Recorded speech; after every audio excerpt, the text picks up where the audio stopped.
مولانا السيد جعفر بن حسن من عالم اسمه وانتمى ابتلى من باسم ذات عليا وسقينا طين بركاتي وعلى ما أنه وأولى واختنا بحمد الماء موالي سائقة حنية والطيا من شكري وجميلة والطيا وصلنا وسلم على نور موسم الخدمة والوهية وتلقى بغال كريمة والمجبى واستمر الله تعالى وتعالى يخص اقرا الطاهره النبويه ويعون الصحابه واتباعه ومن هؤلاء وشغلنا الى شريك سبل اوائل الجنيه وحفظ من الغواية في خطي وخطه وانشر من مثل مولد النبوي شريفه وبروض حسان القاريه ناظر من نسل شريفه اقرا تحلى بالصامي بحله واستعين بحول الله تعالى قوة قوية فإنه لا حول ولا قوة إلا بالله عتل اللهم قبر كريم يعرف الشريف صلاة تسليم اللهم صل وسلم وبارك عليه.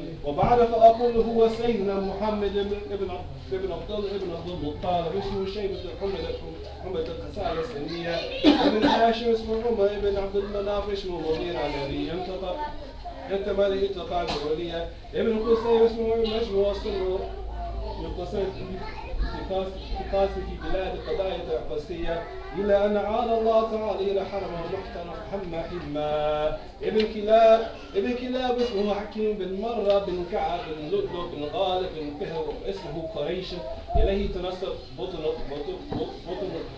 قرشية وما فوق كنانة كما جه إليه كثير والتلا ابن مالك ابن نضرة بن كنانة بن خزيمة ابن المدرك ابن إلياس هو أول من أهدى بر إلى حرمية وسمى في صلب النبي صلى الله عليه وسلم بدر تعالى واللبان ابن مضر ابن نزار بن معن بن عدنان وهذا سنك الناظم بن فرائد بنان سنة السنية ورفع إلى خليل إبراهيم عليه السلام أمسك عنا وشارع والباب وعدنا بلا ريب عند ذو العلوم نسبية ينادى به إسماعيل الاسم ومن تمام فعظم به من إقرأ تعالى كأكوان الضرية وكيف مع السيد أكرم صلى الله عليه وسلم واسد ومنتقى تحسك في السماء إلا بحولا قودرتها نجومهم جوزاء هبل إقداء الصودا والفقار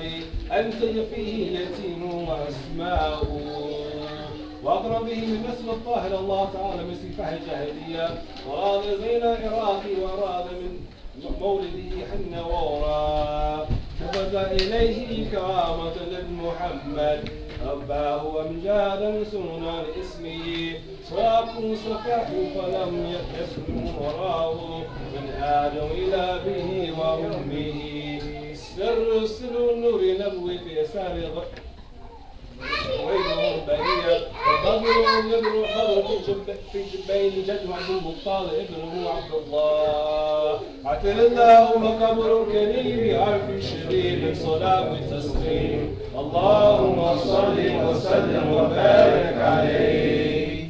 ولما أراد الله تعالى إبراز حقيقة محمدية ويتحول جسمه بصورة ومعنى نقل إلى مقرة من سالف آمن الزهرية وقصها قريبا مجيب بأن تكون أمه لمصطفى ونور في سماوات الأرض بحملها أنوار ذاتية وصب كل صبي الحب نسيم صبا وكسيت الأرض بعد طول جربها من نبات حملة سلسية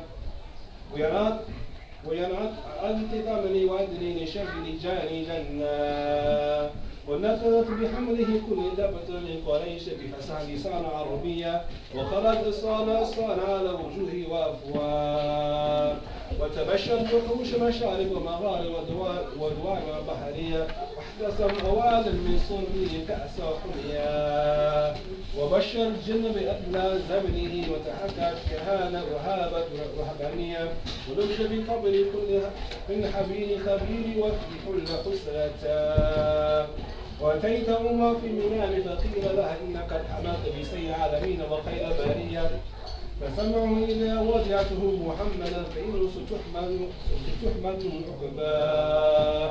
عترنا ومبارك يا المشرك صلاة وتسليما اللهم صل وسلم وبارك عليه. ولما تم من حمله شهرا على مشهور قال مرئيا تبدي مريم من هو أبوه عبد الله. وكان قد استنزال بإخوان بني عدن في طائفة النجارية مكثت فيهم شهر سقيما يعنون سوقهم وشكوى. عطر اللهم قبر كريم لأجل شريم الصلاة والتسليم اللهم صل وسلم وبارك عليه. ولما تم من عمله صلى الله عليه وسلم على الراشد 9 أشهر قمرية لزم إلى جنجر عنا صدى. حضرت ليلة المولد الشريفة آسيا ومريم بنسبة في حضور القدسية وأخذها المخاض فولى صلى الله عليه وسلم يتبع سنها.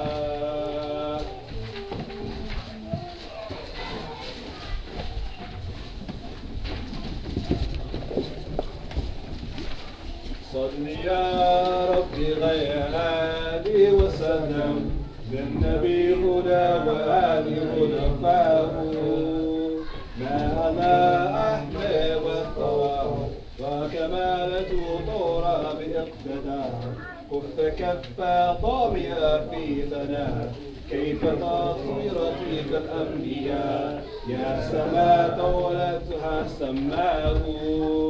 صل يا ربي غير هادي وسلم للنبي هدى وآله الإمام. أنت جئت بحاك نسحا للخلائق عجما وفسحا أنت خدم وغير نجحا لم يسارق فعلك وكدحا سنا منك دونه وسناه.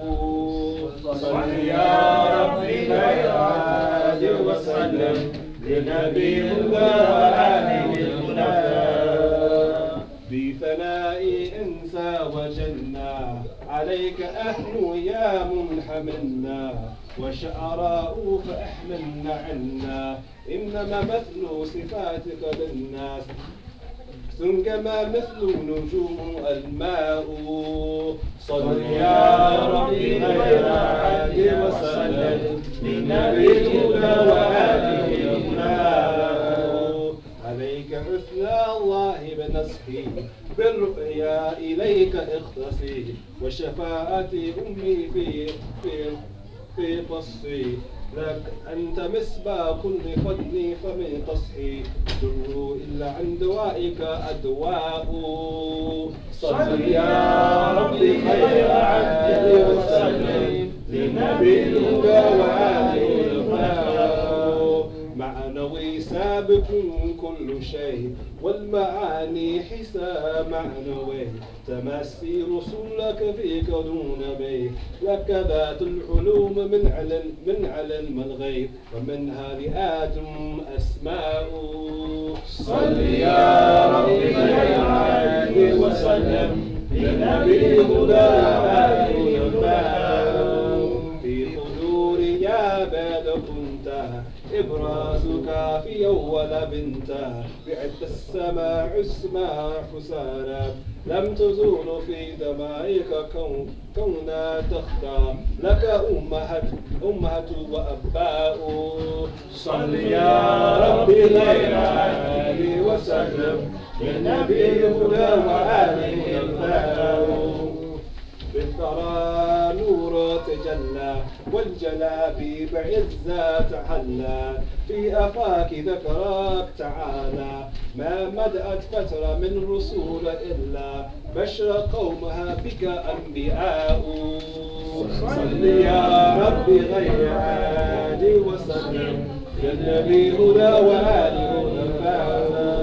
بقعود تضر وتنمو بخصبي رحمة تهمو والشرارف بشرى ترمو تتبعي بك عصور وتسمو بك عليا بعدها أولياء. صل يا ربي غير آله وسلم للنبي هدى وآله هدفاء.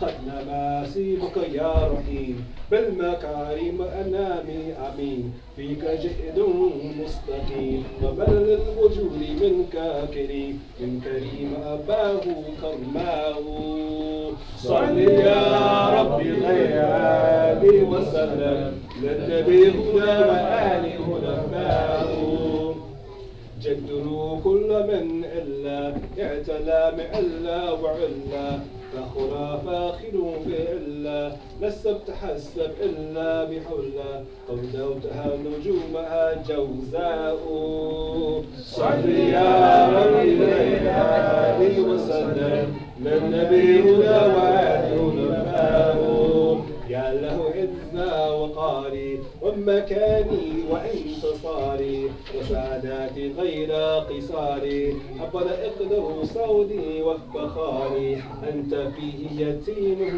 أسماء صل يا ربي غيري وسلم للنبي وآله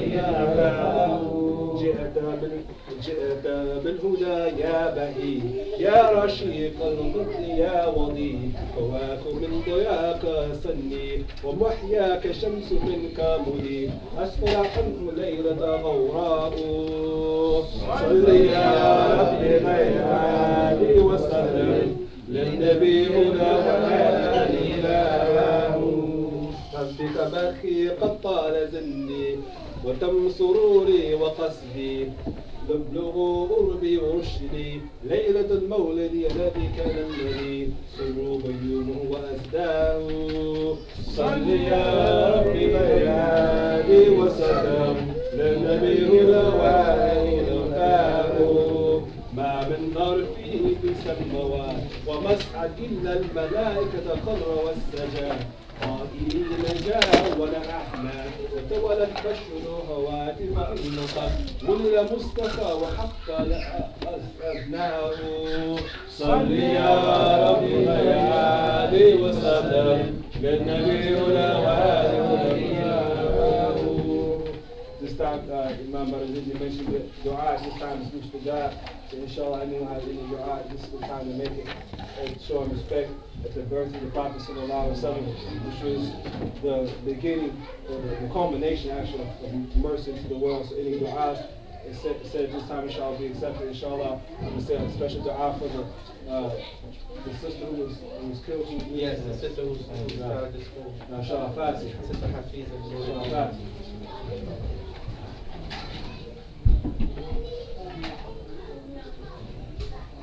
آمين.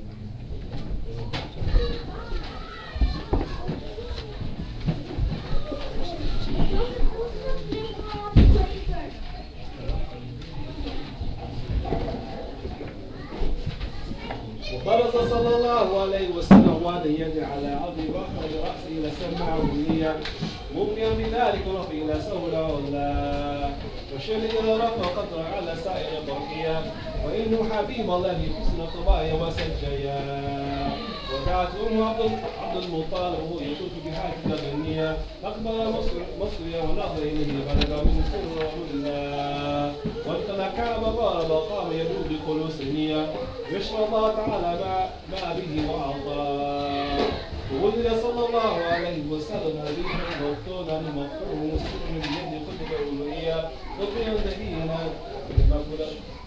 مأخوذة بتحت عناية عندها وقيل خلقته جده طالب بعد 7 ليلة سوية وأول ما أشهر سمه محمد وطن ومخوى عتل اللهم قبر كريم بعرش شديد صلاة التسليم اللهم صل وسلم وبارك عليه وكان عند ولاده صلى الله عليه وسلم وأنوار الغيبية إرهاص نبوته وإعلام بأن مختار الله تعالى واجتباه يزيد السماع وهبزه عنها وظهور النفوس الشيطانية ووجد نجوم النيران وكل رسول بهذا مرقى فدلت إليه صلى الله عليه وسلم نجوم الزهرية وسنار بنورها وهان محرمة ورباه وخرج معه صلى الله عليه وسلم من قسوم شيء قيصريا فراه من بطحر معدودار ومغنى السماء وعن بكسر المدائن القيصرية الذي رفعه شرعان سمكه وسواه وسقط أربعة وعشر بشرفه العلوية وكثير سئل ملك كثير بكل ما أصابه وعورا وخمرت نيران معمولة بنيان كفيصلية وطويل البدر منير وشاق محيا وغدت بحيرة سوى وكان بين همزة منهم في بلاد عجمية وجفت إلى كف واكف موتيها بنادي حاتف محيا وقال وادي سمواه وهي مقاصد في ثلاثة وبقية لم يكن بها من قبل ماء من أهلها وكان مولد صلى الله عليه وسلم بالموت والمعروف بإرادة ماكية وبلل الحرام الذي لا يخلو الشمس ولا يقتل خلا واختلاف في حمى ولاده صلى الله عليه وسلم في شهرها وفي يومها على اقوال العلماء وهي وجه انه في لفظ يوم الاثنين ثاني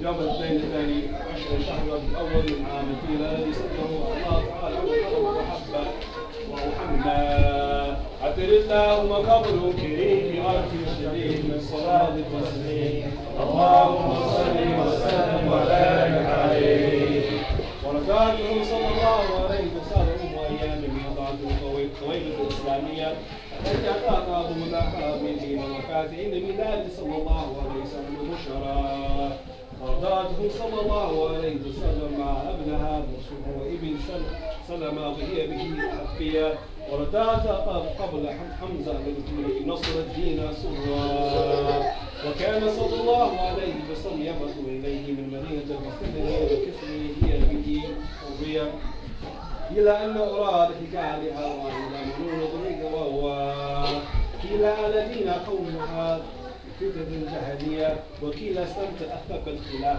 بالموضوع حتى ثم أرضاته صلى الله عليه وسلم فتحليم سعدية وكان قد رضوا كل قوم تقريبها لفقراء وآباء أقصى عشاها بعد المهل قبل العشية وتريدها بدر درب بنية يمين منها ولبن آخر وآخر وأصبحت بعد أنزلا وفقراء غنية وسمت شريف لديه وإشواء وانجاب على جانبها كل نعمة غرزية وطرز سعد عشاها هند وعشاء عتر اللهم قبل كريم من صلاة التسليم اللهم صل وسلم وبارك عليه وكان صلى الله عليه وسلم يشب في يوم الشباب صب في شهر بعينه الوطنية فقام على قدميه في 3 وماشي في 5 وقوة في 9 من شهور بفسير مطلب قوة وشق الملكين صدر الشريف وشرف وليه وقر جميع الحلقات جمعية وزال منه حظ شيطان بقلبه غسل ومرمه اهتمام المعاني أمانية ثم خطه بخاتم نبوة ختما ووثناه فرجها بألف من أمته خيرية ونشأ صلى الله عليه وسلم على أكمل أوسط من حال سبا ثم ردته إلى أمه صلى الله عليه وسلم وهي بغير سخية حذر من أن يصاب بمصاب حادثة تخشى وأقلت عليه عليمة في أيام خديجة سيدة موضية فحبها من حباها وافرا بمحبا وقدمت عليه يوم الحنين فقام إليه وقتلت وهي وبسط لها صلى الله عليه وسلم وداعها شريفا وصاحب بره ولجاه وصحيحها أسلمت مع زوجها وبنيها وذرية وقد أداها من صحابه جميع من عتر اللهم قبر كريم بألف شيء صلاة تسليم اللهم صل وسلم وبارك عليه ولما بلغ صلى الله عليه وسلم 4 سنين خرج به أمه إلى المدينة النبوية ثم جاءت فوقاتها بأخوة وشبه خرجون ووفاة وحملته صلى الله عليه وسلم حتى عين الحبشية التي زوجها صلى الله عليه وسلم بعد زيد بن حارثة مولى وادخله على جد أبو طالب فقامه إليه رفقا له على ركية وقال إن ابن هذا لشأنا نعلمك بك بك مما وقوه ولم تشكر في صبه جرعا ولا حشا قد نفسه أرضية وكثير ما غدا فاقتنى بما زمزم أشره وورا أترنا وقبر فيه أرعى الشهيد وزاد التسليم اللهم صل وسلم وبارك عليه. ولما أنيقت بفنا جده وظل الطال يمنية كفاتها أمه عبد الطال الشقيق به عبد الله وقال بكفاته بعزم القوة محمد محمية وقدمه على نفسه وبنيه ربا اللهم كفر كثير عرف الشديد والصلاة والتسليم اللهم صل وسلم وبارك عليه. ولما بلغ صلى الله عليه وسلم 12 سنة رحل به صلى الله عليه وسلم أموره طال إلى بلاد الشامية وعرف رحابه بخير بما حضر الله صلى الله عليه وسلم من وصفه النبوة وحواء وقال إني أراد السيد أهل مين رسول الله بالنبي وقد شجر وقد سجن له شر وهم ولا يشبه إلا النبي وإن الناس من يستفيدون من قضية في قضية سماوية وغير كفين قد يتقلع الهدوء وعودا وأمر عمره بالأرض إلى مكة وخف عليه من أهل دين اليهودية ورجع به صلى الله عليه وسلم من بعث من الشام المقدس لبصرى عبد الله وغفر في عرش صلاة وتسليم اللهم صل وسلم وبارك عليه. ولما بلغ صلى الله عليه وسلم 25 سنة سافر إلى مصر في تجارة قديمة الفاتية ومعه غلامها مشير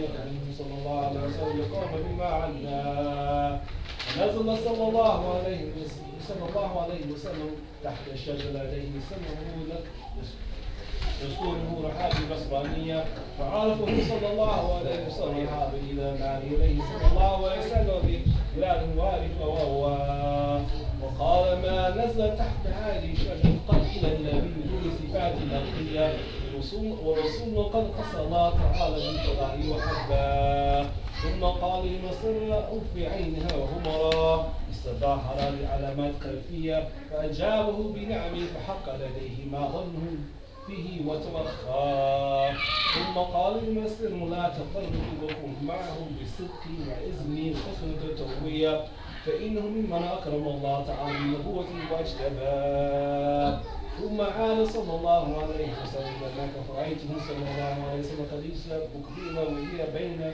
نسبة في أولية وملكين على رأس الشريف صلى الله عليه وسلم في ضيح الشمس قد أغلى وأخبرها مسرنا بما رأى ذلك في سفر كله بما قال الرحاب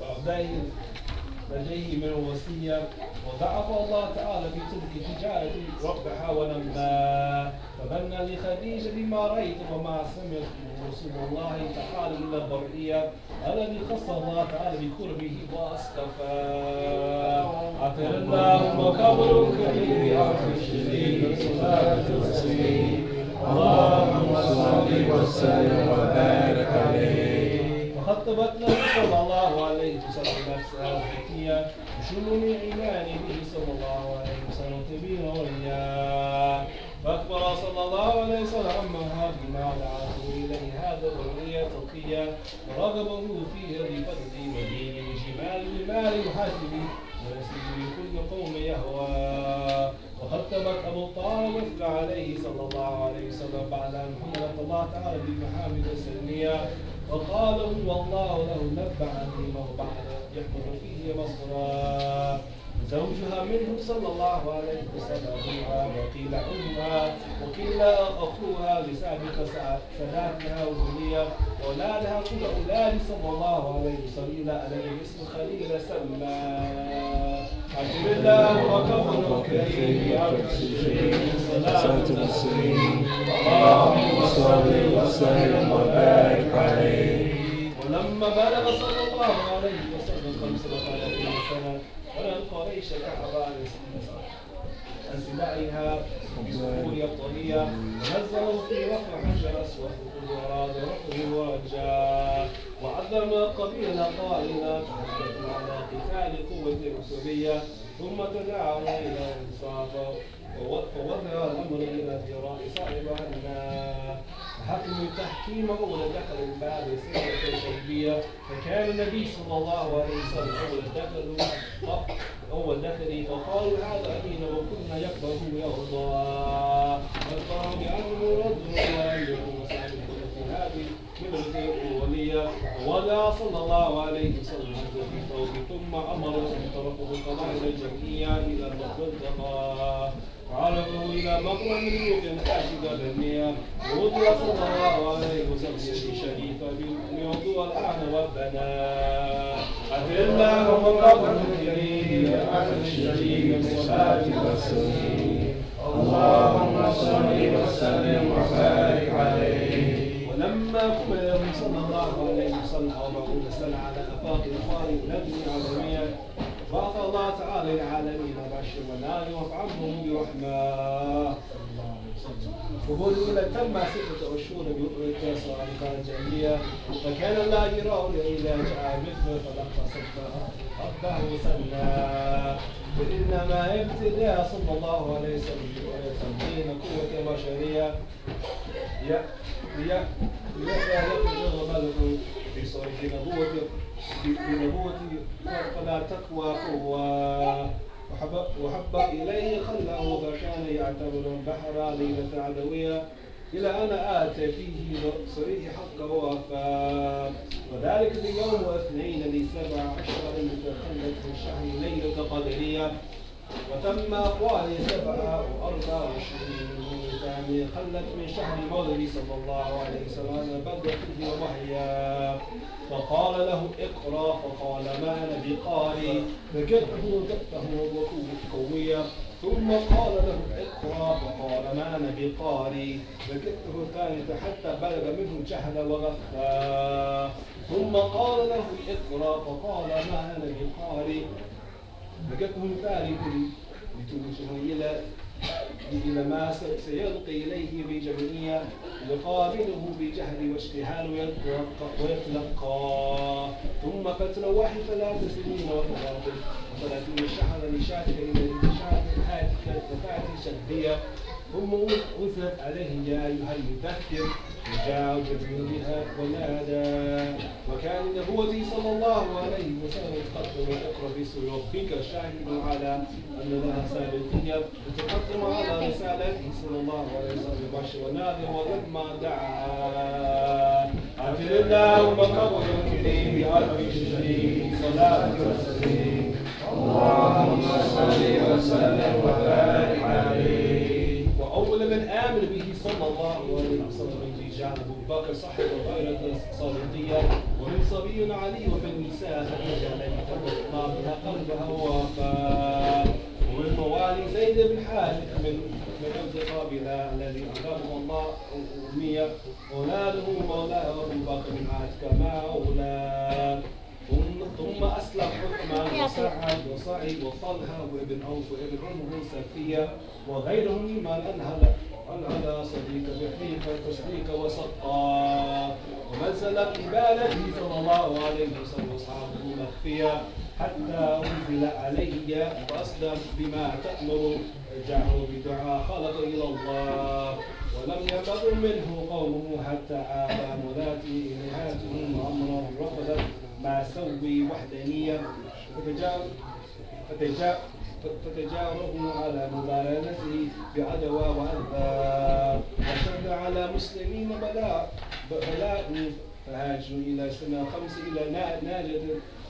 إلى ناحية النجاسية وحلب عليه أمه بالطالب وحبه كل من قوم تهمى وفرض عليه صلى الله عليه وسلم قياما بعد من ساعة الليلية ثم نسك بقوله تعالى وقل يا تيسر منه وأقيموا الصلاة وفرض عليه صلى الله عليه وسلم ركعتين الغداء ركعتين العشية ثم نسخ بإيجاب صلوات 5 في ليلة نصرى ومات أمه أبو طالب من نسبة الشواء من حاشي رفعت عظمت بموضع وزيا وتنتهي خديجة بعد ثلاثة يا مشد بلاء على مسلمين وتلك أوضاع ووقعت قريش به صلى الله عليه وسلم كل أهلية هم طائف يكون لطيفا ولم يفسدون بإيجابه وكرواه وضربه سفهاء وقبيل وسكن لسان بجزية برميه صلى الله عليه وسلم بالحجر حتى غدبت بدمع نعلا ثم عاد صلى الله عليه وسلم إلى مكة حزينة فاسأله ملك الجبال بأهلك أهلها من الرسولية فقال إنا أرجو أن نخرج الله تعالى نسمعهم ورسولا عجل اللهم رب كريم أرجو صلاة المسلمين اللهم صل وسلم وبارك عليه. We're not going to see we're going to go to the next part. So don't go to that casino. We're going to pick up the next part. It says, this part after the Surah Al-Miraj. ثم أسرى بروحي وجسدي صلى الله عليه وسلم يخطف من المسجد الحرام إلى المسجد الأقصى رحابا القدسية وعرج به إلى سماوات أخرى هذا الأول وقد جله وقرأ ولا ورأى عيسى بن بوتوك الريمقية وبقلات يحيى الذي في حال سباع ورأى ذلك يوسف الصديق بسورة جمالية وفي رابع إدريس لدرك الله مكانه وأولاه وفي خامس هارون محببة في أمة الإسرائيلية وفي سادس موسى الذي كرم الله تعالى والنجاة وفي سابع إبراهيم والذي جارته في سام طالب الحسنة النبوية حمد الله بالنار النمور وعفا ثم رفع إلى صدره منتهى إلى سمع سريت قام بالأمور مقضية إلى مقام مكاناته التي ركبه وضع فيه وجهه وما تطلب صلى الله عليه وسلم حجب أجوار جلية وراه بعينه رأس صلى الله عليه وسلم حضرة الجلية ما أمراه وبسط له صلى الله عليه وسلم بساط إجلاله وجاره ذاتية وفرض عليه وعلى أمته 50 الصلاة ثم أن على صاحب قدمه مدة إلى 5 أمانية ولا أجل 50 كما شاء في أزل وقد ثم عاد صلى الله عليه وسلم في ليلة سرقه صديقه بمصر وفي دين أخرى وهي وكذب القريش والكلام وقاله والشيطان وهو عبد الله مقبل الكريم بأرض عزيز والصلاة والسلام اللهم صل وسلم وبارك عليه. ثم عرض نفسه صلى الله عليه وسلم على الطوائف بأن رسول الله في أيام المسلمية فآمن به من 6 من أنصاره قد قسم الله تعالى بالرضا وحج منهم من قبائل 12 رجل وبيعهم بيع حقيقة ثم انسحب وظهر الإسلام المدينة فكان محميد وما وقدم عليه صلى الله عليه وسلم في ثالث 35 وأمرة القبائل الأسرية والخزرجية وبيعه وأمره عليهم 12 نقيبا جعل صغرا وهاجر إليه من مكة من الملة الإسلامية وفارق الأوطان رجل فيما عوض من هجر الكفر نوى وخفت قريش أن يلحق صلى الله عليه وسلم أصحابه على حرية فأتمر بقتله حفظ الله تعالى من كيده ونجاه عتقناه وقبر الكبير أرض الشريف صلاة وتسليم اللهم صل وسلم وبارك عليه. وأذن له صلى الله عليه وسلم في أشداق راقبه صلى الله عليه وسلم المشركين يبدو بزمه خياط منية فخرجه عليه والأخرى على رسول طلاب حتى وأما صلى الله عليه وسلم غار ثورة وقاس صديقا فيه بمنية وقام فيه فلا تحميل كما الأعناق وحما ثم خرج منه ليلة التي بينه صلى الله عليه وسلم على قيد ماضية وتعرض له صلاته فاقتدى فيه إلى الله تعالى ودعاه واستنطق قوائم فرسه في أرض يصلي به ورسالته أمامنا ومنها إياه ومروا صلى الله عليه وسلم القديد على محمود وخزرية وأرادوا ابتغاء لحم منها فلم يكن كبائرها لشاء في تلك قد حلوى فنظر صلى الله عليه وسلم الشاء في بيت قد خلفها جحدا وهي فاستمع كلامها في حلبه فأظنه وقال لو كان بها حلب واسبنا قد استحى صلى الله عليه وسلم فرقع بيده الشريف ودعا الله تعالى مولاه وليا فجر فحلب فسقطه من وسيم بقومه وأوراه ثم حلب صلى الله عليه وسلم له أن غالب لديه الأياد جالية وجعله معه أراد ابن فذهب به عجل إلى أقصى وقال إن لك هذا ولا حجوبه البيت في تبدي بقتله لبنية وقال مريم الرجل المبارك كذا وكذا حتى جثمه ومعنا فقال لها هذا صاحب قريش أحسن بكل غرية على أنه لا أراد به واتبعهم وأجلاه وقدم صلى الله عليه وسلم مدينة يوم الاثنين عن عشر ربيع أول أشرقت به أرجائها زكية وتلقى أنصار ونزل صلى الله عليه وسلم بقبة وساسر مشيها على تقوى أتى الله الكريم بأمر شرعي الصلاة والتسليم اللهم صل وسلم وبارك عليه. This is the part, we get to the last part where he's actually describing the physical attributes of the Prophet. And after we finish the show, we'll read it, in English.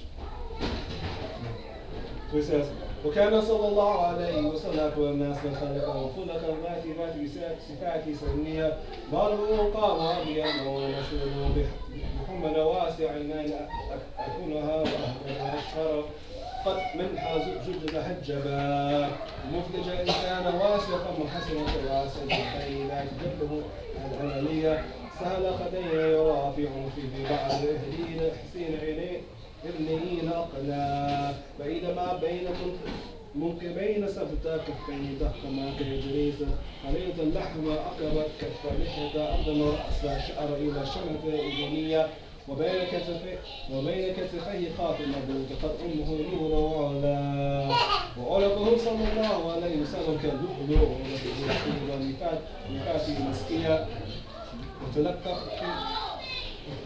وتكفى بمشياته عندما ينحت مصبر الطفا وكان صلى الله عليه وسلم يسار بصاحب يدي شريكا منها سائر يوم رائها أظهرية ويضعها على رأس صبي فيعفه مسه له من بين صبي يضرى وتلألأ وجهه شريف تلألؤ قمر في ليلة البدرية يقول العاتب لم أرى قبل ولا بعد مثل بشر يوما وكان صلى الله عليه وسلم شديد حياته وواليه يحسن يقصف النعاتين ويقع صوته يرجو شأنه يسافر في خدمة أهله بسره سرية يحب مساكين ويجلس معه ويعود بعضه يشير جنائزه ولا يحقر فقير أدقى فقراء وأشواء ولا معذر لا يقاتل أهلا ما يقرأ ويمشي مع أمره وفي الأبدية ولا يحب ملوكه ويغضب قاطع ويغضب لرضا ويمشى خلف أصحابه ويقولون خلوا بملائكته روحانية ويقل البعير والفرس وبربر الحمال الذي بعض ملوك به أهدى يستمع على بطنه أجلى من جوع وفقر في حسن أرضية وذاته جبال أن تكون له ذهب خاودا وكان صلى الله عليه وسلم له وعلى النبي بسلام كل صلاة مقص خطبة الجمعية وتلقى أهل الشريف يكره الله ويمضي ولا يقول إلا حقا يحب الله تعالى ويرضى وها هنا واقف بنا جواهد مضارعنا توالي في حلبه البيانية وبلغ ضاعنا إلينا في فد إذا في منتهى أجل الله الكريم بحق شبيه صلاة تسليم اللهم صل وسلم وبارك عليه. This is the last part to dua, so we request everyone to raise their hands in the dua. So the Imam says, he says, اللهم يا باسط اليدين بعطية يا من إذا رحت إلي فعبدك الثاني يا من تنزع في ذاتي وصفاتي هدية أنا أن يكون له فيها ناظرة وأشباه يا من تفرد بالبقاء وقدر والغنية يا من لا يرجى غيره ولا يعول على سواه يا من استناد أنامي في قدره قيومية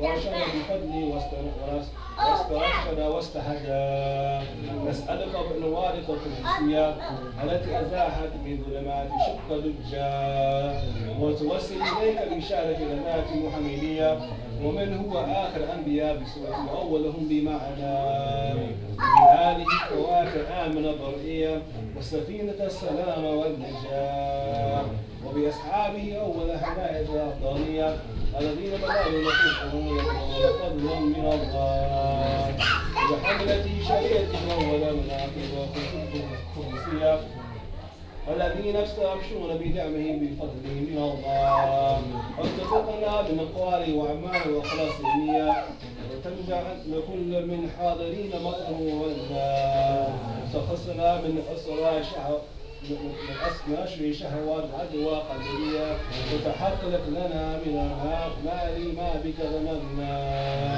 وتحقق لنا ما بك ذنبنا وتحقق لنا ما بك ذنبنا وتكفينا كل مدحمة وغلية ولا تجعلنا مما أهواه وتستر لكل منها عيبه وعزه وحسرته ووليه وتسهل لنا من صالح الأعمال مع عسر ضرواه وتزدينا لنا بحسرة يقين خفيف ذلك الجميع وتمحو عنا كل ذنب جنينا وتمحو عنا كل ذنب جنينا أن كل ذنب جنينا وجعلنا جمعنا هذا خزائن منحك سنية برحمتك ومغفرة وتجيب عما سواك غنى اللهم إنك جعلت بكل سائل مقاما موازيا بكل راج من أمل ورجاء وقد سألناك راجئين مواهبك الدينية فحقق لنا ما بك رجونا فحقق لنا ما بك رجونا فحقق لنا ما بك رجونا اللهم آمن وتوصل إلى وليا عظم وأجرى لمن جعل هذا الخير في هذا اليوم وأجرى اللهم اجعل هذه البلاد سائر وبلاد المسلمين آمنة رخية واسقنا غيثا يعوم عن سبه ورباه واغفر لنا ناسخا هذه بروده محبته مولدية جاف من هذا بارزج نفسه ومن تمام وحقق له فوزه بقربك ورجاء أمنية واجعل ما مخربين مقيل وسطنا وأستر له عيبه وعزه وحسرته وولية فكاتبها وقالها إن ساق سمه وإليه وصلا وصلي اللهم على أول طارق قبائل تجلي في حقيقة الكلية وعلى آله وأصحابه ونصر الله وعاشنا قد أضنا من صفات ذره بإطار جهرية فحلت صدره محافل منيفة بعقوده وحولا صلى الله على سيدنا محمد صلى الله عليه وسلم صلى الله على سيدنا محمد صلى الله عليه وسلم صلى الله على سيدنا محمد صلى الله عليه وسلم سبحان ربك رب العزة عما يصفون وسلام على المرسلين والحمد لله رب العالمين.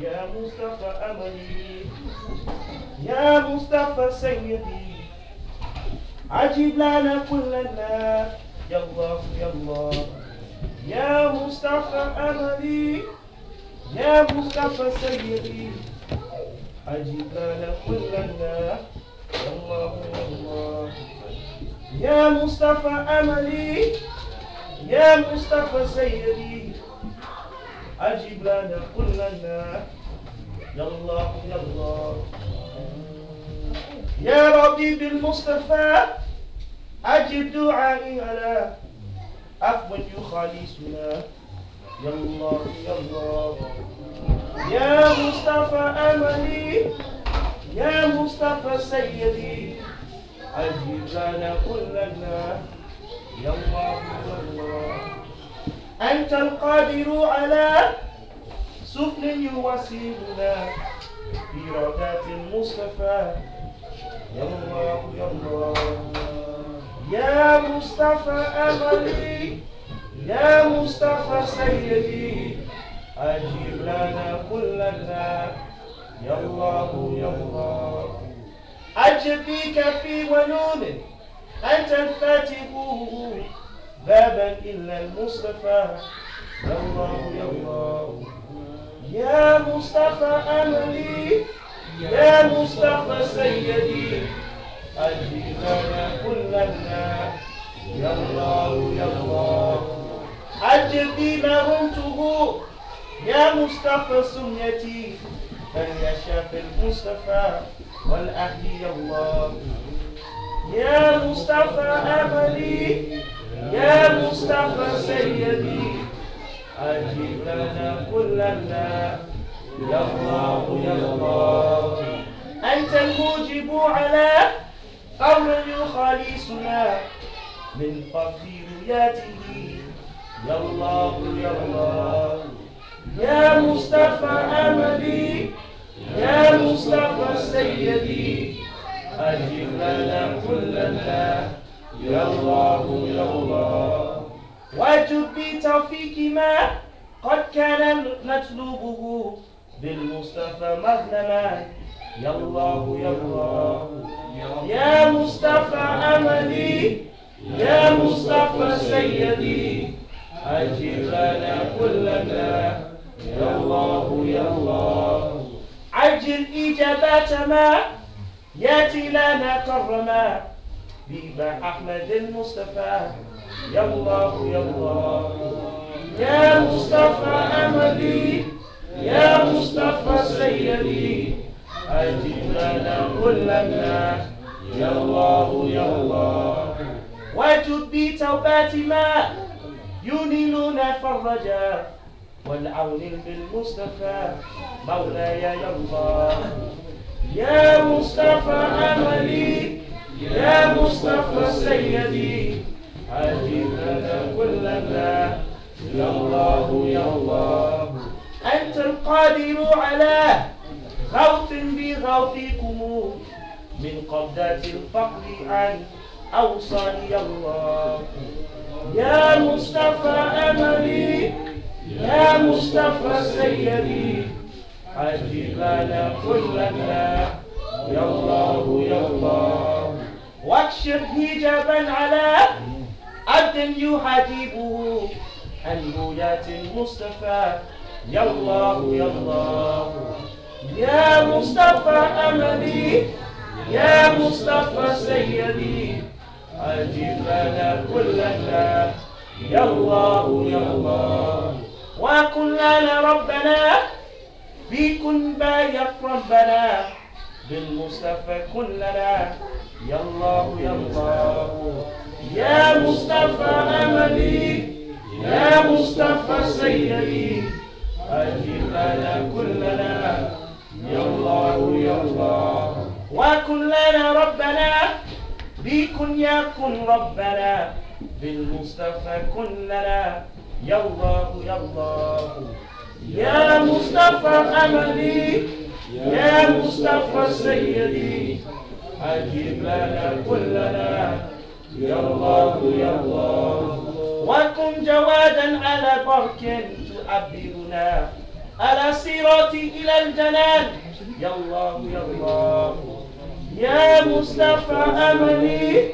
يا مصطفى سيدي أجب لنا كلنا يا الله يا الله وكن بهارا وكن موجة مديدنا في خلقك الفضلاء يا الله يا الله يا مصطفى أملي يا مصطفى سيدي أجب لنا كلنا يا الله يا الله يا غوث يا قطب يا أوتاد جملتكم أبدوا علينا من الأنوار يا الله يا مصطفى أملي يا مصطفى سيدي أجب لنا كلنا يا الله يا الله ابتلنا بابكم فتحا يبشرنا بمن ما فض من مختار يا الله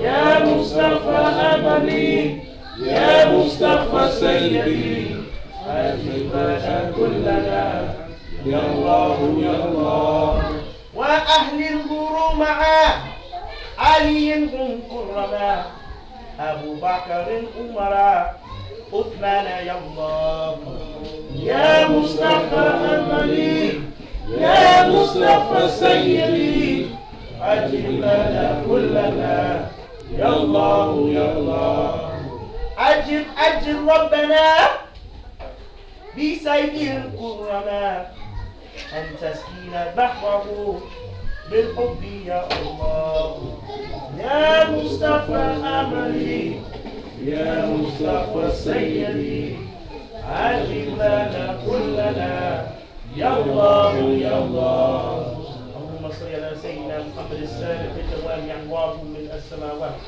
صلى الله عليه وعلى آله وصحبه عدد الرمال وعدد النجوم السماء. I don't know if they serve it.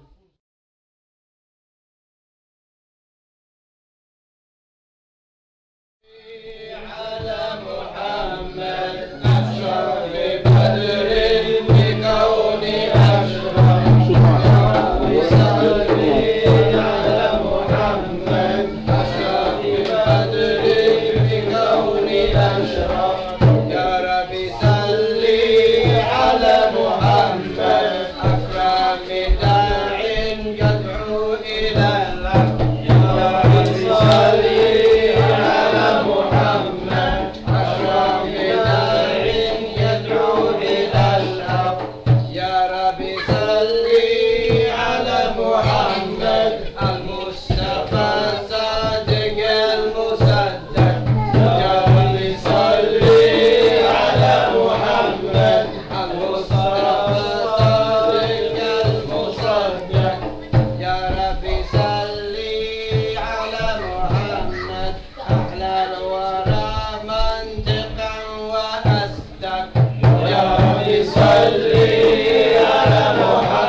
should be able to tone it up once you do the editing.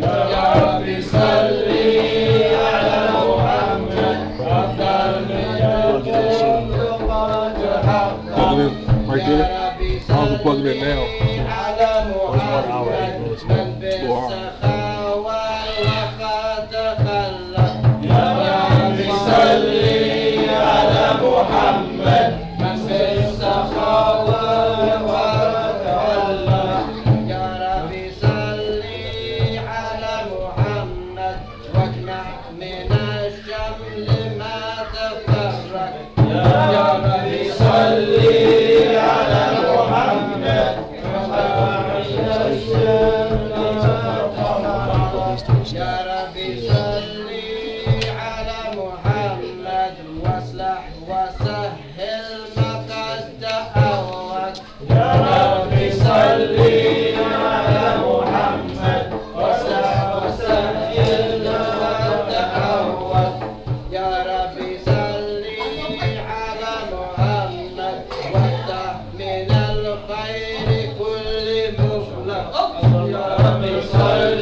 وآل ومن بالنبي تعلق يا رب صلي على محمد وآل ومن بالنبي تعلق يا رب صلي على محمد وآل ومن بالحبيب تعشق يا رب صلي على محمد وآل ومن بالحبيب تعشق يا رب صلي على محمد ومن بحبل النبي توثق يا رب صلي على محمد ومن بحبل النبي توثق يا رب صلي على محمد يا رب صلي عليه وسلم يا رب صلي على محمد يا رب صلي عليه وسلم السلام عليك زين الأنبياء السلام عليك السلام عليك زين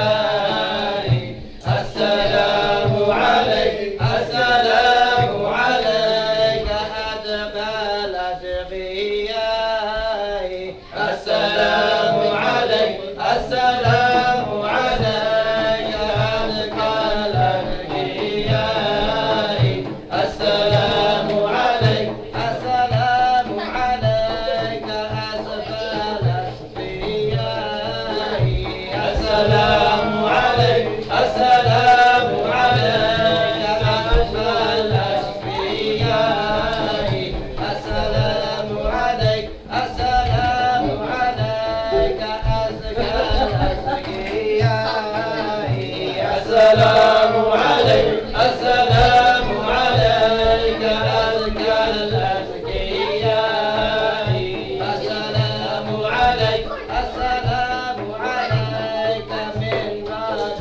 السماء السلام عليك السلام عليك من باب السماء السلام عليك السلام عليك دائما بلا انقطاع السلام عليك السلام عليك دائما بلا انقطاع السلام عليك السلام عليك أحمد يا حبيبي السلام عليك السلام عليك أحمد يا حبيبي السلام عليك السلام عليك طه يا طبيبي السلام عليك السلام عليك طه يا طبيبي السلام عليك السلام عليك يا مسكي وطيبي السلام عليك السلام عليك يا مسكي وطيبي السلام عليك السلام عليك يا ماء الذنوب السلام عليك السلام عليك يا ماء الذنوب السلام عليك السلام عليك يا عون الغريب السلام عليك السلام عليك يا عون الغريب السلام عليك السلام عليك أحمد يا محمد السلام عليك السلام عليك أحمد يا محمد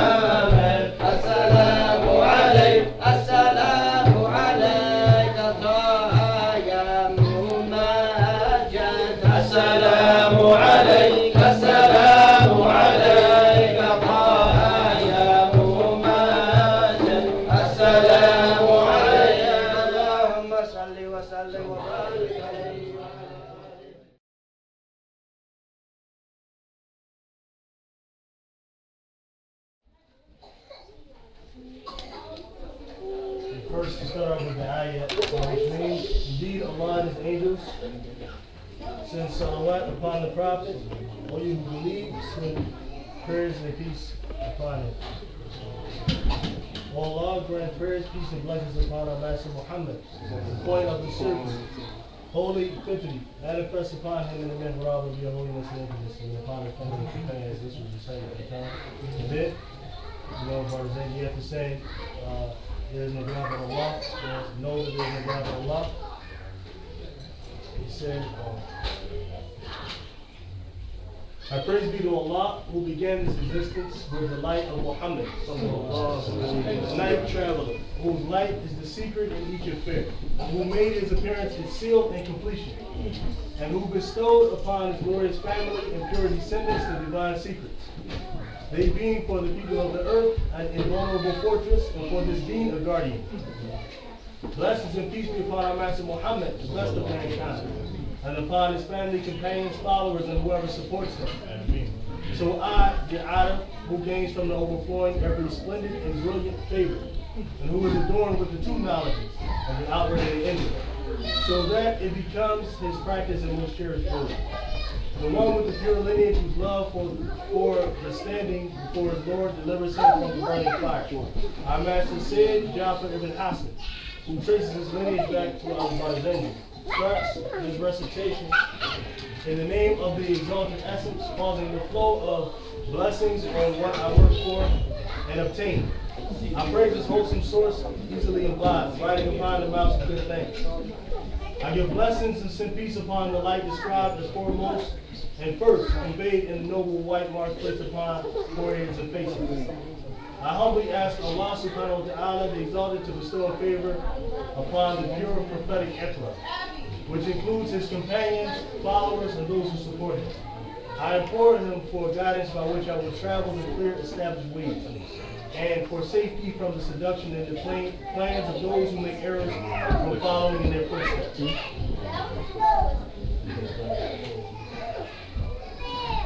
I will simplify from the story of the noble prophet's birth, beautiful burqas, making from the noble lineage a beautiful necklace that will ornament the ears with its beauty. I ask for assistance of Allah's mighty power, for surely there is no mighty power except by Allah.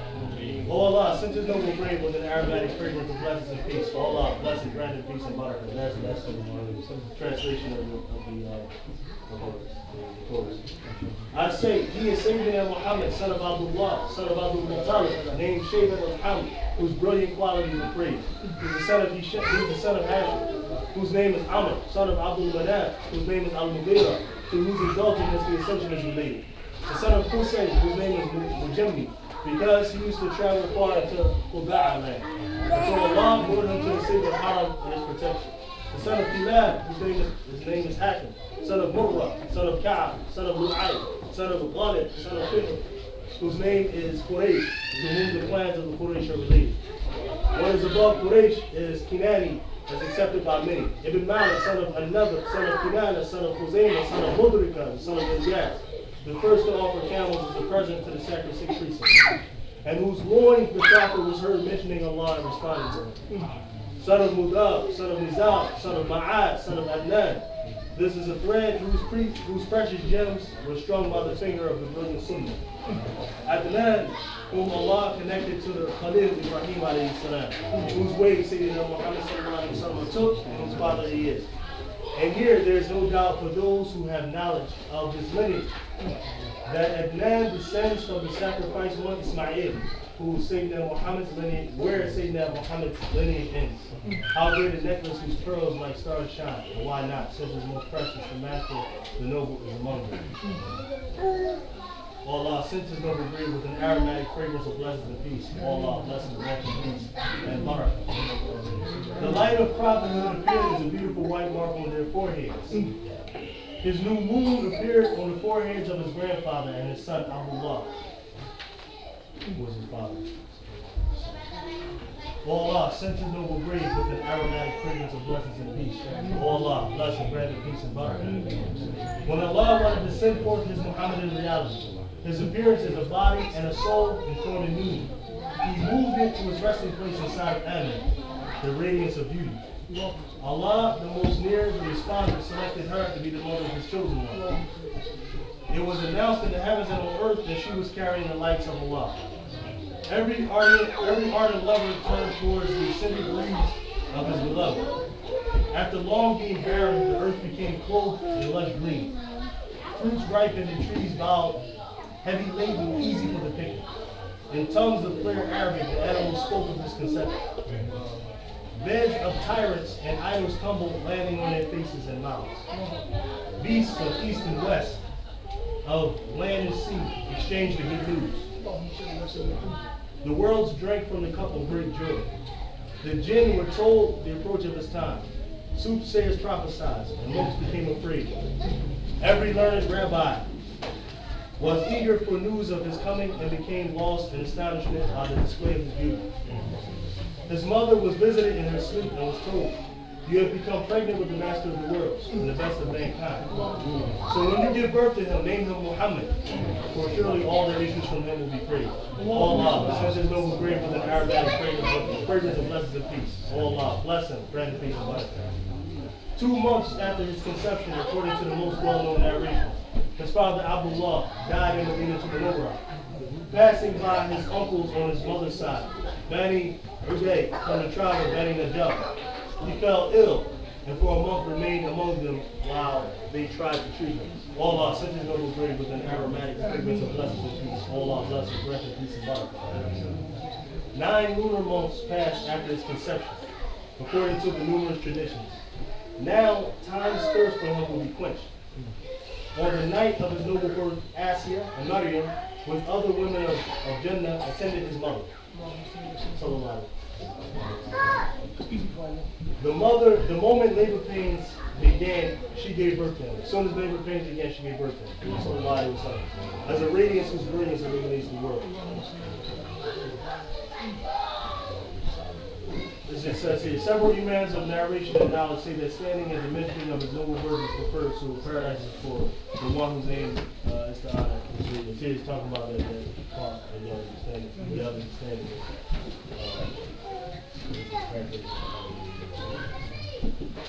Allah sent his noble grave with an aromatic fragrance of blessings and peace. Allah bless him, grant him peace and barakah. He, sallallahu alayhi wa sallam, appeared, putting his hands on the earth and raising his head up to the exalted heaven.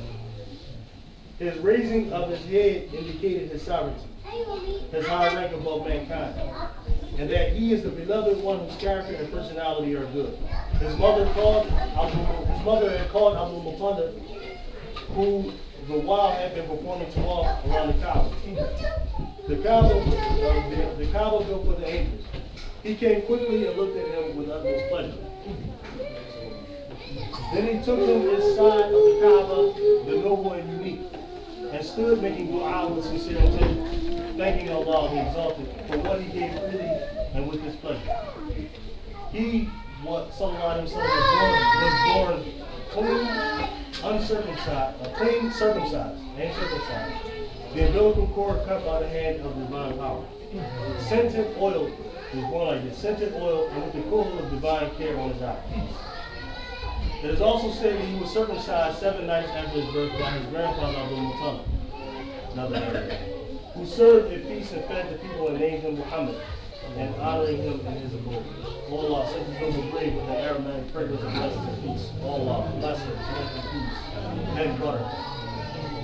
At his birth, abnormal and strange events occurred. In order to facilitate his prophethood and notify the world that he is Allah's chosen one. The Sama, the heaven, was increased in protection, and the vicious and powerful jinn, and those humans with devilish natures were driven away. The luminous stars stole every accursed one at his raising himself, and then lowered themselves to him in nurturing love. By their light, the valleys and hills of the Haram in Mecca were illuminated. The light came out to him. A light came out with him, illuminating the Roman castles of Sham for him. And thus he saw from the valleys of Mecca his home, that the Persian palace at Madain had cracked. The high and strong palace built by Anu-Shirwan was the Persian king at the time. And that 14 of his high balconies had fallen. The bed of the king of Kisra was broken. A shocking, frightening event. The fires worshipped by the Persian kingdoms went out at the appearance of his illuminated full moon and the dawning of his noble face. Lake Sawa, which had been between Hamadan and dwindled away, because its source, which had been gushing with water, dried up. The valley of Samawa, a dry desert, overflowed with water. Before it had been without water to wet the mouth of the thirsty. He, Sallallahu Alaihi Wasallam, was born in Mecca at the place known as Al-Aras. Known as Al-Aras, the sacrosanct area in which the trees and plants were not to be cut. Some scholars have documented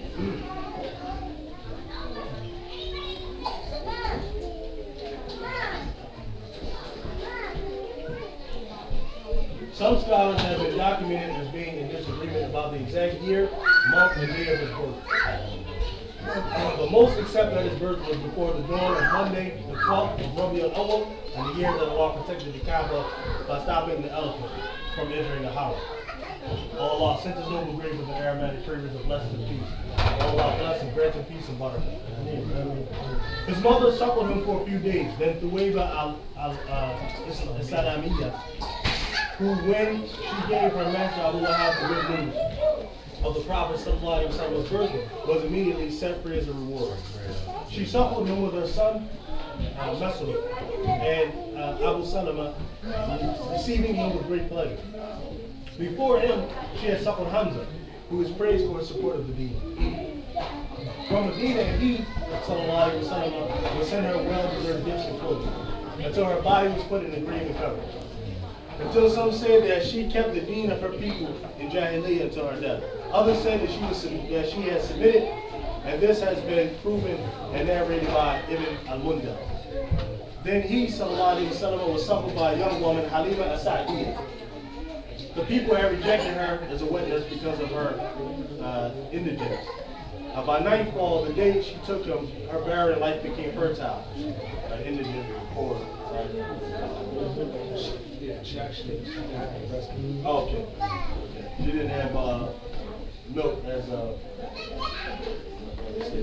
by nightfall, this came as a result of the Prophet being connected with the Prophet. By nightfall, her barren life became fertile. She gave her right breast to him, and it immediately overflowed with milk like pearls, and her left one also gave milk to his suckling brother. After weakness and poverty, she became wealthy. Her female camel and her sheep became fat, and then all difficulties and misfortunes were removed from her shoulders. Good fortune embroidered her cloak, and good living beautified. Allah, since his noble grave with an aromatic fragrance and blessed and peace, Allah bless and grant peace and blessing. By divine care, he Sallallahu Alaihi Wasallam grew in one day what a child would grow in 1 month. He stood upon his feet in 3 months, walked in 5 months, and was able to talk accurately in 9 months. While in her chair, 2 angels visited him and opened his chest and took out from his noble heart a clot of blood. After removing the portion of the shaitan, they washed it with ice and filled it with wisdom and meaning based upon Iman, faith. Then they closed it, sealed it with the seal of prophethood, sealing it with the seal of prophethood. Lastly, they weighed him and found him to be heavier than 1,000 of his good nature. He grew up with the most perfect qualities of a young child. Then she returned him to his mother, though she wanted to keep him. She feared harm might befall him.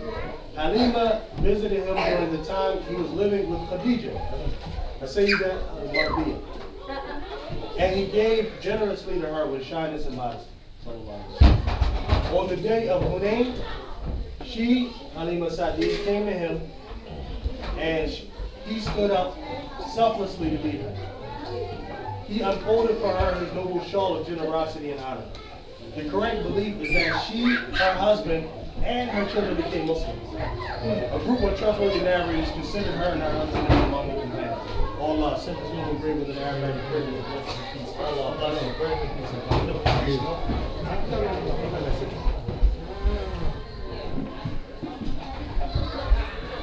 When he, sallallahu alayhi wa sallam, reached 4 years of age, his mother took him to Medina to Munawwar. While returning, she died either at Al-Abwa or at Shib al-Hajjum, which is somewhere between Mecca and Medina, but a little closer to Medina. He, sallallahu alayhi wa sallam, was then carried by his nursemaid Shayna, the Ethiopian, whom he later married to his free slave Zayd bin Haritha. She took him, sallallahu alayhi wa sallam, to his grandfather Abdul Muttalib, who hugged him and showed him great tenderness and raised his status. He said, "This son of mine has a great affair, so bravo to he who shows him respect and support him." In his childhood, his noble soul never complained from hunger or thirst. Often his food was only the nourishment to be taken out from the water of Zamzam, which satisfied him and quenched his thirst. Allah sent his noble grace with an aromatic fragrance of blessings and peace. Allah bless and grant the peace and barakah. Then, when the camels of death were made to kneel down at the courtyard of his grandfather Abu Muttalib, his uncle Abu Talib, the brother of Abdullah from both parents, adopted him. He carried his adoption with strong determination and zeal. In bringing him up, he preferred him, even to himself and his own children. Allah sent his noble grace with an aromatic fragrance of Allah blessings, righteousness, and everything. When the Prophet ﷺ was 12 years old, his uncle took him on one of his trips to Sham. There, the monk Buhayra, in possession of the description of prophethood, recognized him. He said, "I see him as the master of the world, the messenger of Allah and his prophet. But the trees and stones prostrated them, and they never prostrated except to a prophet who sighs in repentance and asks for forgiveness. Surely we find his description in the ancient divine books, and between his shoulder blades is the silver prophet, completely illumined by light."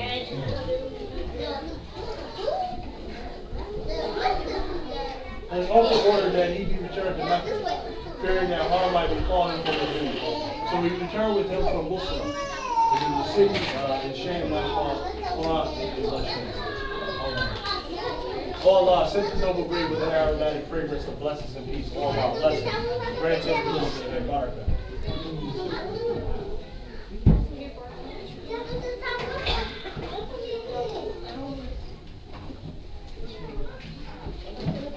When he, sallallahu alayhi wa sallam, reached 25 years of age, he traveled to Busra, again this time in trade for the young woman Khadija.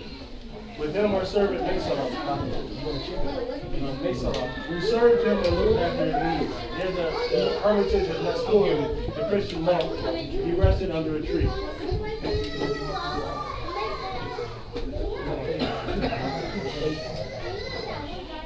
We're going to do the finger. The monk recognized him, sallallahu alayhi wa sallam, when the tree inclined its thick shade towards him. He said, "No one ever rested under this tree except the prophet possessing pure quality, and the messenger from whom Allah has chosen to give moral excellence." Then he asked Maysara, "Is there any redness in his eyes?" Trying to uncover a hidden side. And he answered, "Yes." So he confirmed to himself what he had been thinking. Then he said to Maysara, "Don't leave his side. Be with him with sincerity, determination, and honesty. For he is one of those whom Allah has honored and selected as prophet." When Khadija was at Khadija with a group of women, she saw him, sallallahu alayhi wa sallam, approaching and returning to Mecca. With two angels over his noble head, shading him from the heat of the sun, Maysara told her that he had seen this before during the trip, and he told her of the advice the monk had entrusted him.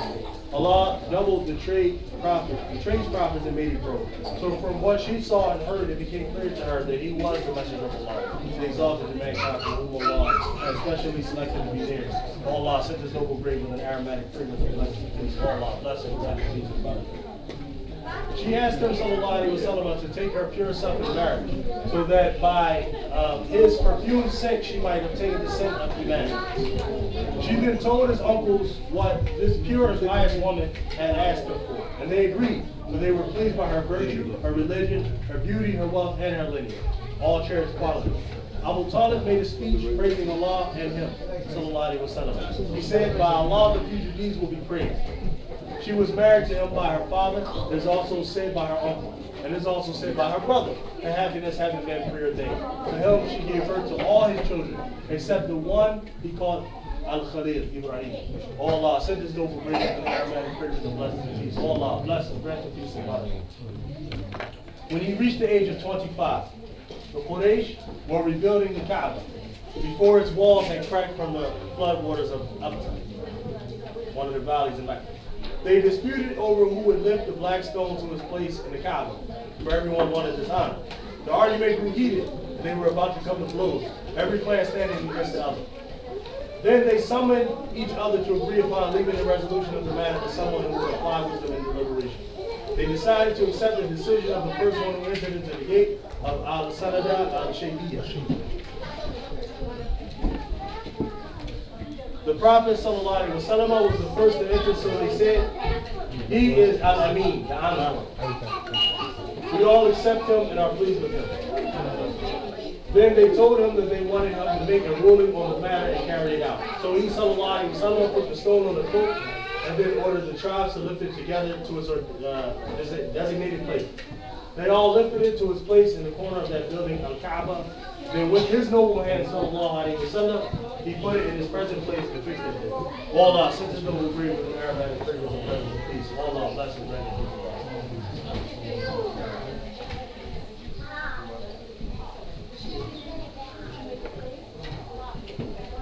According to the most trustworthy narrators of the Islamic world, when he, sallallahu alaihi wasallam, completed 40 years of age, Allah sent him as a bringer of good news and a warner to the world, covering them with his mercy.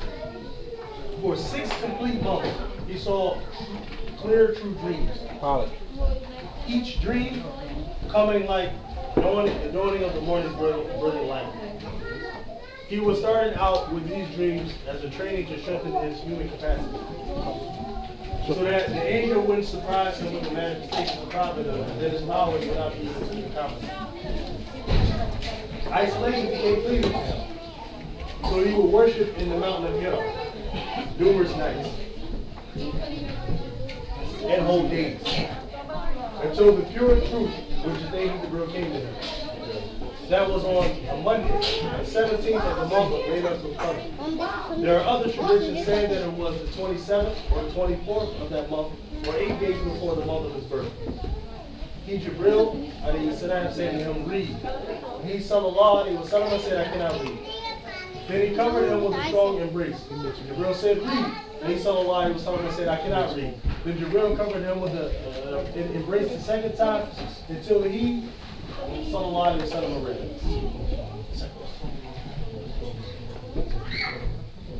Until he, sallallahu alayhi wa sallam, became exhausted and overwhelmed from the exertion. Then Jibril said, read. And he said, I cannot read. Alright, so back up. Second time, when the embrace off. The embrace. Okay. Then third time, the angel embraced him and pressed him hard so that he would turn himself with full attention to what would be given to him.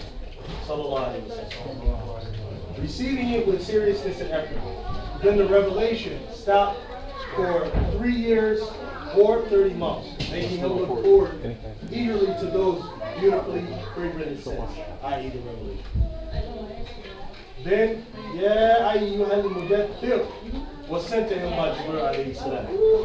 So his prophethood began with Iqra, Bismi Rabbika, evidence that it has priority and importance, foremost in his message, giving the good news and the warning to whomever he calls to Islam. Allah, since his noble grave with an aromatic fragrance of blessings and peace.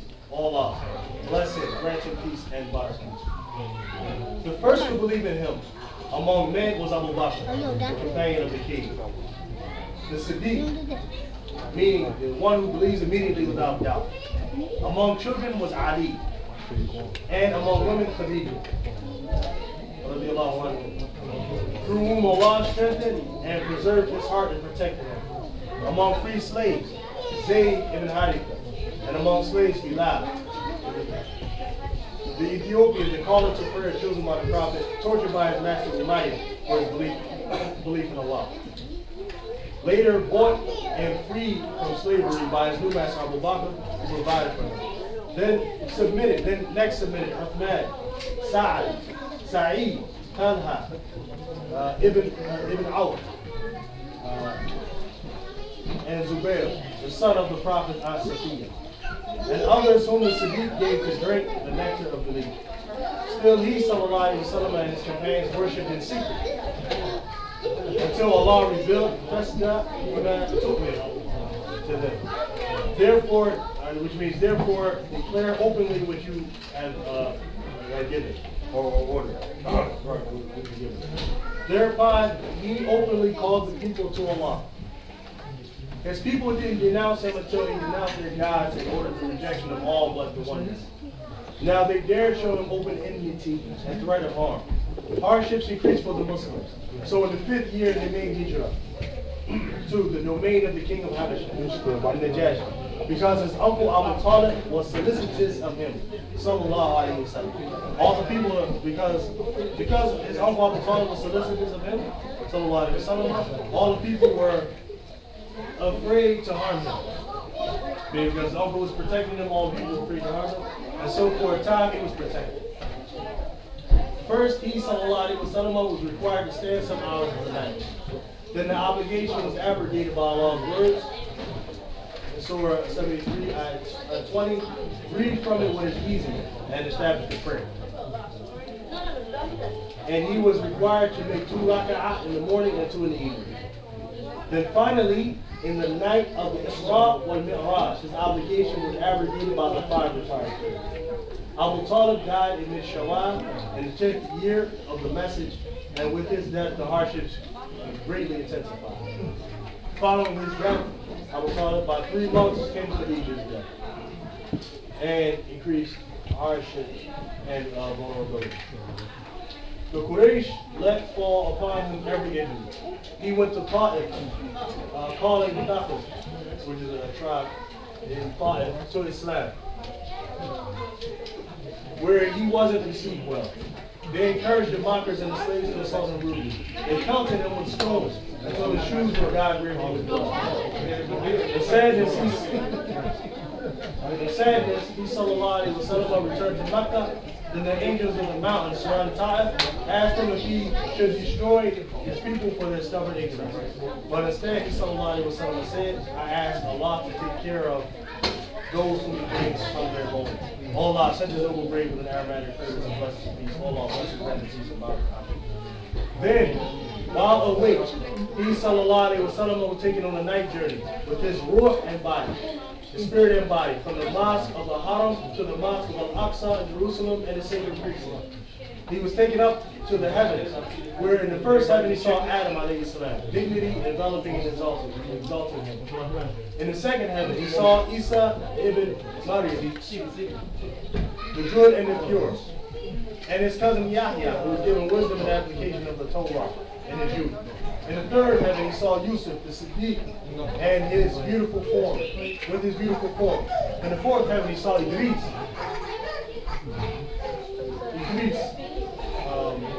whom Allah raised to his high place. In the fifth heaven, Harun, the beloved of the Israelite nation. In the sixth heaven, Musa, to whom Allah talked too intimately. And in the seventh heaven, Ibrahim alayhi salam, who came to his Lord.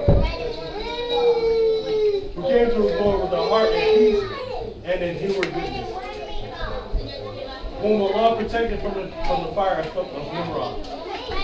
Then he raised him to the Sidra al-Muntaha until he heard the sound of the pens writing the decree matters. To the station or the maqam of the encounter without veil, in which Allah allowed him to approach and draw near. There Allah Ta'ala raised for him the veils of the glorious lights, and let him see with his own eyes in the presence of Lordship what he let him see. So he spread for him the carpet of care and affection in the divine presence. He made obligatory upon his nation 50 prayers. Then the clouds of virtue and mercy poured forth, and they were reduced to the performance of 5 prayers. having the reward of the 50 that he had decreed and will in free endless time. Then he, sallallahu alayhi wa sallam, returned in the same night, and the Siddiq believed him immediately about his night journey. As do all who possess intellect and the capacity to reflect. While the Quraysh didn't believe him, and some apostated, whom the shaitan led astray to the Lord. Allah, send the noble grave with an aromatic fragrance of blessings and peace. Allah, bless and grant the peace of God.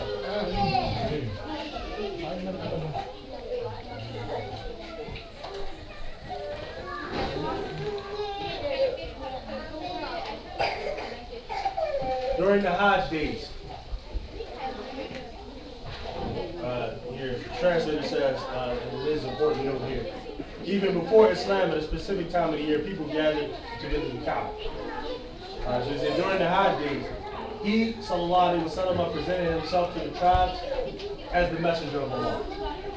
Sallallahu alayhi wa sallam. Allah showed him his pleasure with 6 of the Ansar from Medina, whom he distinguished by their belief in him. Then 12 men from them, from Medina, performed the Hajj the next year, or visited the pilgrim the next year. With the tribes and took a true bay'ah from him, with him. Sallallahu alayhi wa sallam. They returned and Islam appeared in Medina, eventually becoming his stronghold and residence. The third time they came, the 75 men, or 73 and 2 women, from the tribes of Aus and Khazraj. They took bay'ah from him, sallallahu alayhi wa sallam, and then he chose 12 of them who were nobles and masters to be their amirs. And then the Islamic millah of Mecca immigrated to them. They separated themselves from their homelands, desiring what had been prepared for the one who denounces kufr and flees. The Quraysh, fearing that he, sallallahu alayhi wa sallam, would soon join his companions, plotted to kill him.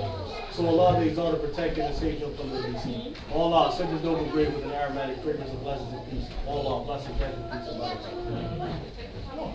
While the unbelievers were watching him, sallallahu alayhi wa sallam, in order to carry out their plan to kill him, Allah gave him permission to immigrate. He came out to them and threw upon their heads dust. Then he headed straight for the cave of Thawb, where the Siddiq won the opportunity of being in the company, in his company, sallallahu alayhi wa sallam. There they remained for 3 days in the protection of the pigeons and the spiders. They left it the night of Monday, between Sunday at the Maghrib and Monday morning before that Monday, upon a good female camel.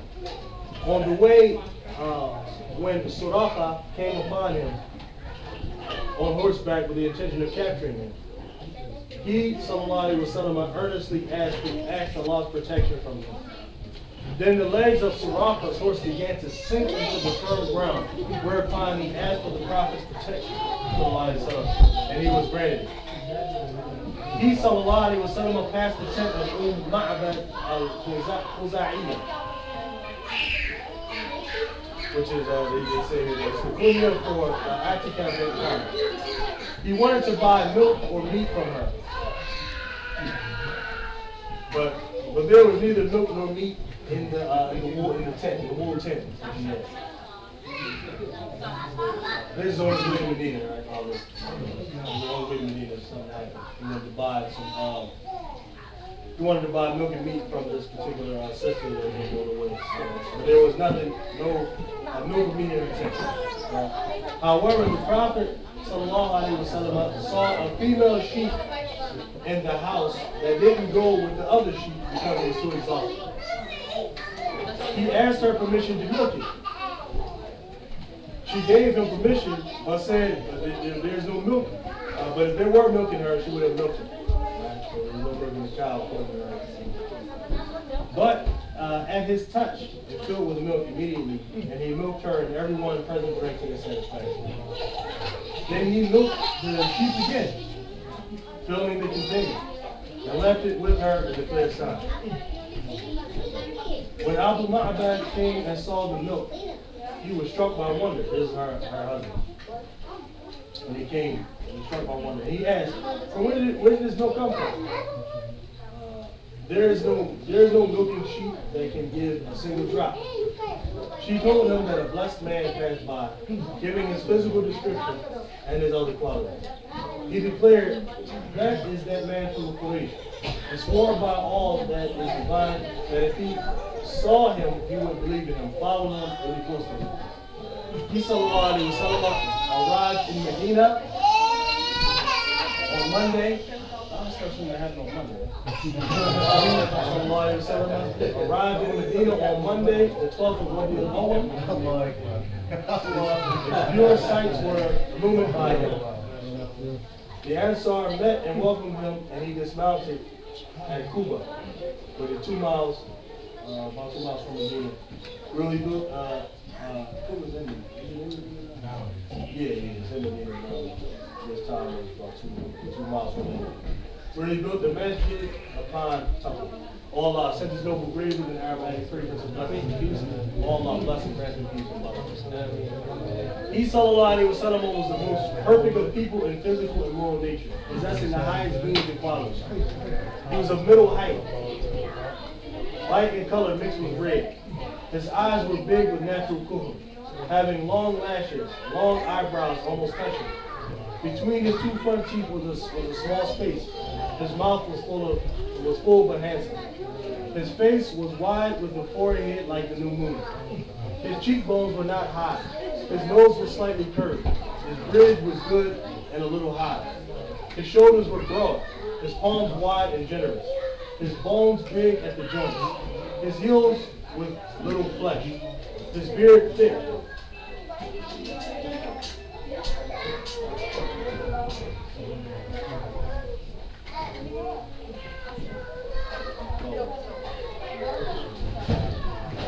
His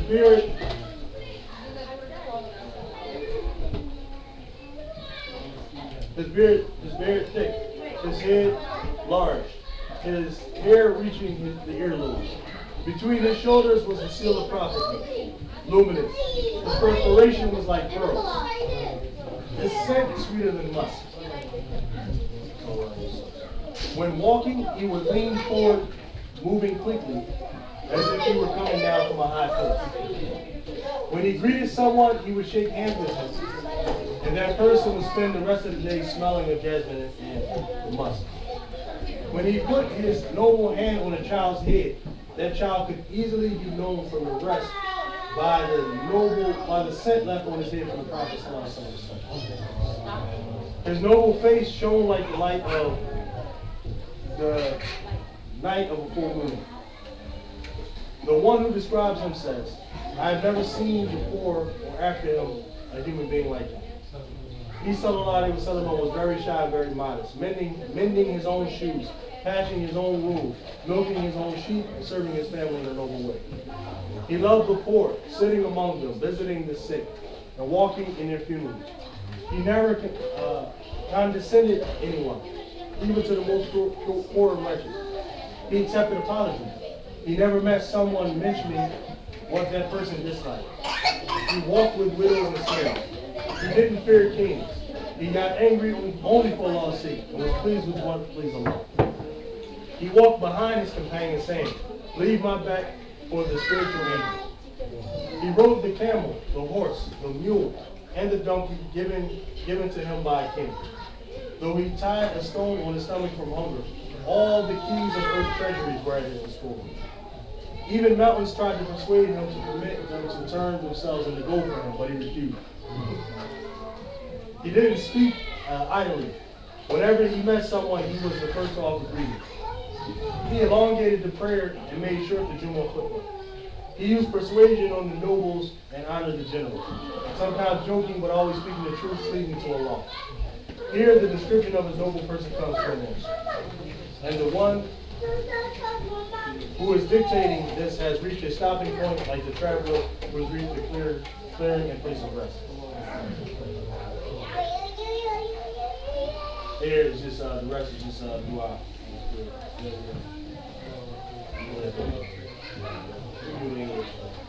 O Allah, O open-handed and giving. O he who, when the palms of the servant are raised, satisfies their supplication. O he who declares the unity of his being statue, to be only for him without equal or similarity. O he who alone remains forever and who existed in the most ancient times and who existed in pre-endless time. O he in whom no one places his hopes except him, and upon whom no one depends but him. O he in whose everlasting power the people are confident, who guides with an overflowing generosity he who seeks his guidance. We ask you by your sacred lights, that you remove the night from the darkness of doubts. We humbly beseech you through the exalted rank of Muhammad sallallahu alaihi wasallam, who was the last of the prophets and his physical appearance, but the first of them in his meaning. By his family, who are mankind's secure plans, their ship of safety and refuge. By his companions, the people of guidance and preference, who freely gave themselves to Allah, only desiring along uniform generosity.